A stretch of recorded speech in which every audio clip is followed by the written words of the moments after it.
Carlo Paalam was the last Filipino athlete to compete in the recently concluded Tokyo Olympics, with his gold medal men's flyweight match against Great Britain's Galalya Fai held a day prior to the closing ceremonies.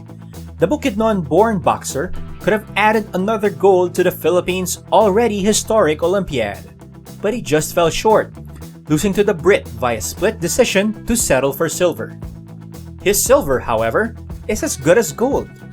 Find out next why Carlo Paalam's silver medal is more meaningful than what meets the eye, and why it means the world to the young man. This is Chip from Game High, and don't forget to like this video and click subscribe for more content on sports and video gaming. Carlo Paalam was born to extreme poverty on July 16, 1998. He and his family originally hailed from Talakag in Bukidnon, but relocated to Balingwan in Misamis Oriental, where Carlo and his siblings spent their formative years. The Paalams would move yet again to Cagayan De Oro. This time, however, they would do so without their matriarch Jocelyn, who had left the family after her failed marriage with the Paalam patriarch Pio Reo. Then, at the tender age of 6, a young Carlo, hardened by both poverty and heartbreak, joined the Avengers. No, not those Avengers, but rather a group of scavengers who rummaged through the city's landfill, searching for anything of value to sell and make a meager living. It was hard work. Too hard, in fact, for a 6-year-old boy supposed to enjoy his childhood.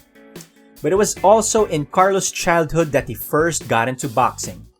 A neighbor, upon seeing Carlo in some good old backyard fisticuffs, encouraged the young boy to join boxing at the park, a local tournament in Cagayan De Oro. The young Avenger won his first ever boxing at the park match at the age of 7. Carlo fought often, and his every win earned him anywhere from 150 to 200 pesos, while his losses netted him a consolation prize anywhere from 100 to 120 pesos. Either wasn't much of a prize, but it helped the Paalams get by, with Carlo using the money to buy rice for the family. Carlo, though, won more than what he lost, and his undeniable talent caught the eye of the tournament's organizers, who put the young Paalam under Cagayan de Oro's boxing training program in 2009 as an 11-year-old. This is the same program that has trained more than 100 fighters over the years, including former world champion Milan Melindo, John Vincent Panga, and the Pagara brothers, Prince Albert and Jason. Carlo was in good company, and his most ardent believer was none other than Cagayan de Oro Mayor Oscar Moreno. The boxing program's coach, Elmer Pamisa, was also drawn to the young and talented Paalam, seeing in him a boxer with limitless potential. Paalam made it to the Philippine national boxing team in 2013. Just 3 years later, at the age of 18, he would get his first taste of international success, winning bronze medals at the AIBA Youth Asian and the World Championships, both held in 2016. But Paalam was only getting started. In 2017, he won his first ever gold medal in international competition at the President's Cup in Kazakhstan. He followed it up with another gold at the 10th AIBA International Boxing Tournament, and then another at the first Thailand International Boxing Tournament in 2018. Paalam continued his golden streak at the 2019 Southeast Asian Games, where he won gold in front of his fellow Filipinos.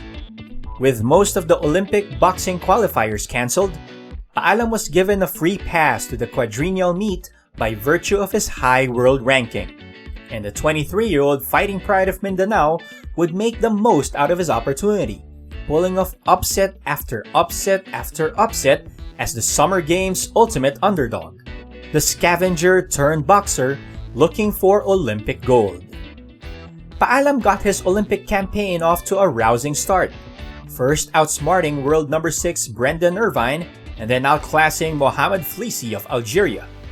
Irvine and Fleecy were both a full head taller than Paalam, but each was cut down to size by the Filipino's speed and well-timed counterpunching. Next up for Paalam was Shakobidin Zoirov of Uzbekistan, the division's reigning Olympic champion and heavy favorite to win the gold again, Once more, Paalam was masterful, landing the more telling blows in a fight stopped early due to a cut on Zoirov's eyelid. With gold within reach, the adopted son of Cagayan De Oro will again give another masterclass in the sweet science, this time against hometown bet Ryome Tanaka, whom Paalam waylaid via unanimous decision. Unfortunately, a golden ending to Paalam's inspiring underdog story was just not meant to be. Galalya Fai of Great Britain had the young Filipino all figured out, and he would underscore his mastery with the sharp 1-2 that put Paalam on the canvas right in the first round. That knockdown, as Paalam would admit later on, forced the former Avenger into desperation mode, his mind locked in on getting back at the Brit. But Paalam never did, and he had to settle for silver. Paalam, like any athlete, would have loved the golden ending, but this silver medal is something he will cherish as if it was gold.